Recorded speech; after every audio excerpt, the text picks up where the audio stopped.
আজকে কথা নাটকের পর্বে আমরা দেখব যে মান্ডি এভিকে নিয়ে পার্টিতে যায় আর তারপর তাকে ঘুমের ওষুধ খাইয়ে দেয় আর তার সাথে নাচতে লাগে। ঠিক সেই সময় এভি মাথা ঘুরে যায় আর ঘুমিয়ে পড়ে। আর এদিকে কথা ঠাকুরের সামনে বসে থাকে আর সামনে থাকা প্রদীপ নিভে যেতে দেখে।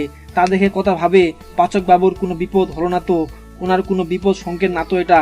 তারপর সে বলে, মা মান্দুনি, খুব বড় একটা বিপদ আসতে চলেছে, আমি খুব বুঝতে পারছি, কিন্তু আবার কি বিপদ আসতে চলেছে।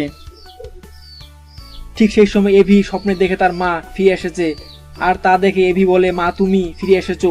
তখন তার মা বলে, হ্যাঁ আমি ফিরে এসেছি, আমি আর কতদিন তোকে দূরে রেখে থাকবো।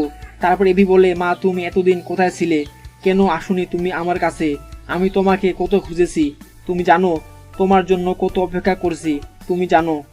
তারপর তার মা তাকে বলে, তুই যদি আমাকে এত ভালোবাসিস, আমার জন্য অপেক্ষা করতেছিস, তাহলে কেন তুই বাড়ি ছেড়ে চলে এসেছিস? আমি যদি এসে তোকে না দেখতাম তাহলে তো আমি ফিরে যেতাম, আর এই মেয়েটার উপর রাগ করে তুই বাড়ি ছেড়ে চলে গেলি, আর তুই ওই মেয়েটাকে কেন এত কাঁদাচ্ছিস? তখন এভি বলে, তুমি কার কথা বলছো? তারপর তার মা বলে, কথা মেয়েটার কথা।